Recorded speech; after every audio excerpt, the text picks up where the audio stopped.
Yang dijadikan kambing hitam adalah kami dan Gatot Nurmantio yang dianggap dalang kerusuhan yang muncul. Yang memprovokasi, menghasut orang agar menyerang Cina, membakar, melempar.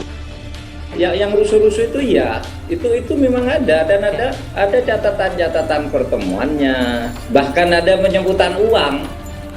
Pasti semuanya ini kebenaran akan muncul. Bahwa mereka kebetulan orang kami, itu ya itu fakta. Ada sedikit saja koreksi Merasa terganggu.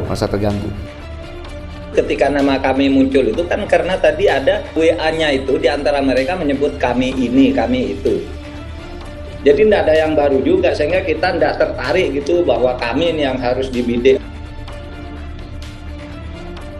Ketika Mahfud MD patahkan tudingan kami terhadap pemerintah. Proses pengadilan nanti akan membuktikan. Kita sudah menyampaikan prosesnya dipercepat pembuktiannya biar masyarakat semua tahu apa yang mereka lakukan gitu. Menteri Koordinator Bidang Politik Hukum dan Keamanan Mahfud MD secara belak-belakan memberikan jawaban atas tudingan yang menyebut pemerintah tengah membungkam suara kritis terkait dengan Undang-Undang Cipta Kerja. Di mana narasi tudingan tersebut muncul setelah pihak kepolisian menangkap beberapa anggota Koalisi Aksi Menyelamatkan Indonesia atau KAMI. Dalam pernyataannya, politisi asal Madura ini mengatakan jika penangkapan yang dilakukan oleh pihak kepolisian tidak memandang siapa dan dari organisasi mana, melainkan lebih kepada apa yang telah dilakukan oleh orang tersebut. Dan tertangkapnya anggota KAMI sebagai tersangka dalam kerusuhan adalah sebuah kebetulan, dalam artian pemerintah tidak menuding kelompok manapun. Kalau saya tuh tidak menghitung sih kami, orangnya. Tapi ketika ditangkap kita kan tidak nyebut kaminya. Bahwa mereka kebetulan orang kami, itu ya itu fakta. Dengan pernyataan Mahfud MD tersebut, secara tidak langsung menjawab tudingan yang beredar jika pemerintah saat ini sedang mencari kambing hitam. Seperti pernyataan yang disampaikan oleh Refli Harun di dalam kanal YouTube-nya.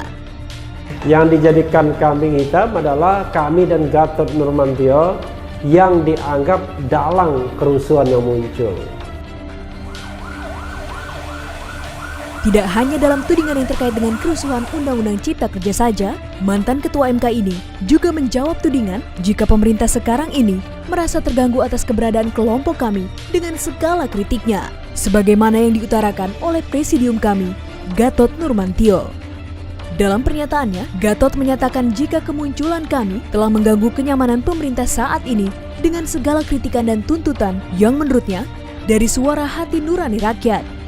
Nah, tiba-tiba muncul kami, kemudian dengan lugasnya menyampaikan apa yang menjadi hati nurani rakyat, kemudian memberikan tuntutan dan solusi.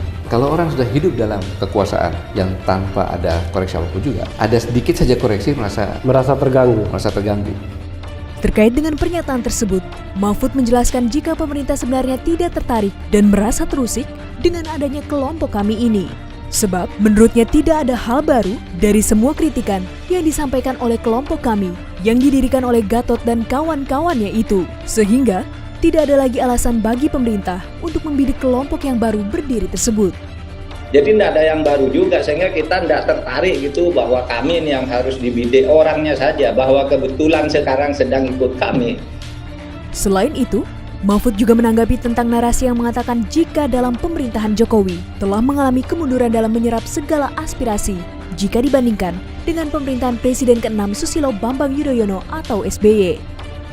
Menurutnya, narasi seperti itu sesuatu yang biasa. Sebab adanya pemikiran akan hal itu muncul setelah SBY sudah tidak lagi berkuasa. Seperti halnya nanti, jika Presiden Jokowi sudah tidak lagi berkuasa, pemikiran yang sama pun akan muncul kembali, di mana setiap pemerintahan yang baru selalu disalahkan. Orang menilai begitu tuh kan karena Pak SBY sudah berhenti. Dulu waktu Pak SBY belum berhenti kan tidak ada yang bilang begitu. Nanti kalau Pak Jokowi sudah berhenti juga akan begitu juga orang menilai. Oh, lebih mundur yang sekarang. Selalu salahkan pemerintah yang baru itu. Berdasarkan pandangan-pandangan fraksi di dalam forum rapat paripurna. Cocok. Bisa disepakati? Sepakati, Pak. Seperti diketahui, semenjak disahkannya Undang-Undang Omnibus Law Cipta Kerja, gelombang aksi penolakan hingga kini masih terus terjadi. Berbagai narasi serta berita hoaks pun masih terus berlalu lalang di segala media sosial. Bahkan dalam hal ini, Mahfud mengaku mengetahui sampai kapan aksi unjuk rasa penolakan Undang-Undang Cipta Kerja ini akan dilakukan. Kita sudah tahu akan berlangsung kira-kira sampai tanggal 28 nanti. Kita udah tahu tanggal-tanggalnya apa gitu, sudah punya gitu.